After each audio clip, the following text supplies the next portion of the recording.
indoda yafika kuni sathetha sathandaza ngababiza nabahlanganisa emveni bani bahlanganisile saphinde sathandaza ngabaxelela ke ukuba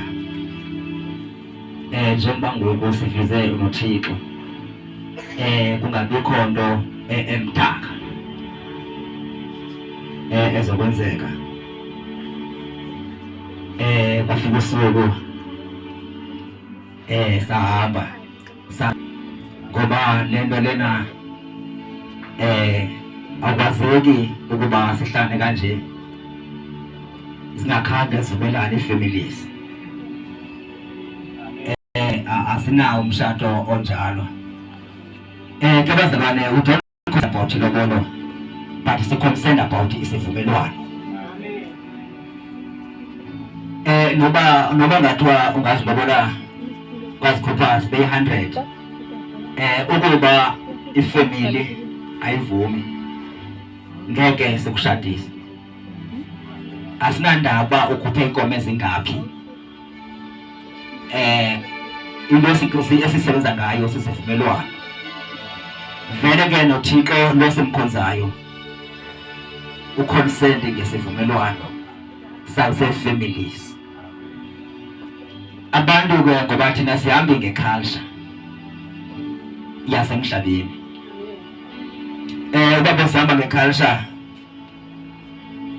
ngenye imini uzasibona apha sisenza izinto zamaZulu ngenye imini uzibona sisenza izinto zabeSuthu ngenye imini usazisenza izinto zamaPedi kuba sehlangene apha ngoba ngosine culture thina eyi-1 iculture yasezulwini. That is why ngeke ubone umgidi wenkonzo apha soze usaphila.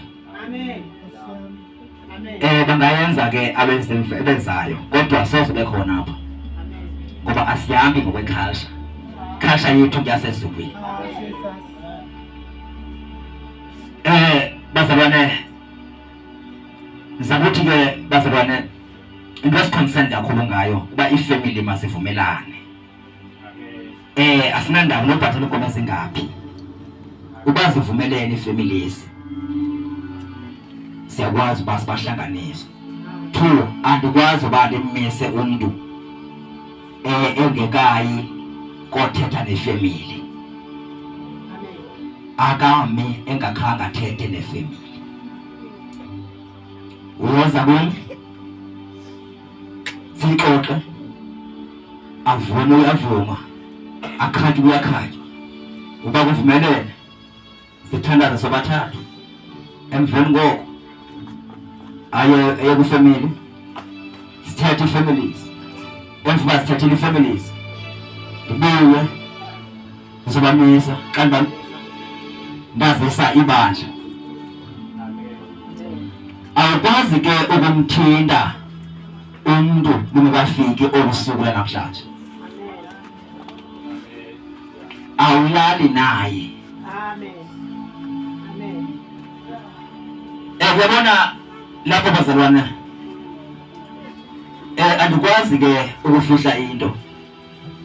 If ever umuntu umshada kuba sothi ke ummithisile kodwa bagcwele kanjena yisho ndithi into edale sihlata amshade la lento bammithisile semithi. Amen. Ngaloko bazalwane siyakholwa thina sindisiwe. Ningayifihla into ecaweni kodwa ubukhona kaThixo ayifihlo. Siyithathe njengoba njalo. And futhi that is why bazalwane sikholelwa ebuhlambulukeni. Inhlambuluko ibalekile kumzalwane. Yabona kuleze kupheleyo besine night of confession and repentance. Sithethe izono ehlanganaleni. Ngoba bazalwane umoshakele kanjena is because kwakubaleka inhlambuluko emabandleni. Kuthiwa sithi sishadisa kudala besazana, besaziwa futhi abayazana.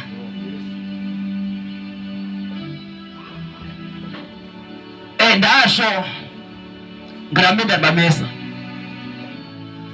ndathi ngeke ndibise nje nempelesi kuthiwa bagada. Ugadwa icacile awusindiswanga. Umuntu osindisiweyo akoyithi bantu woyika uThixo. Akoyithi bantu woyika uThixo. Ngakho ke bazalwane, ekufuneka uba uma usindiswe nyani, ekuba ixesha lokuhamba icawe nje, hayi because house of repentance, hayi because the faith mission, because loo liphelile. Ngoba xa ufika ezulwini akuzubuza ezo zinto ezo. Uzobuza wena uba mfundisi Mhlekwa, ukwazi na ukuthanda kukaThixo? Hayi ke kweyethu inkonzo asithwali, kweyethu inkonzo siyafakela senza zonke izinto. Mamela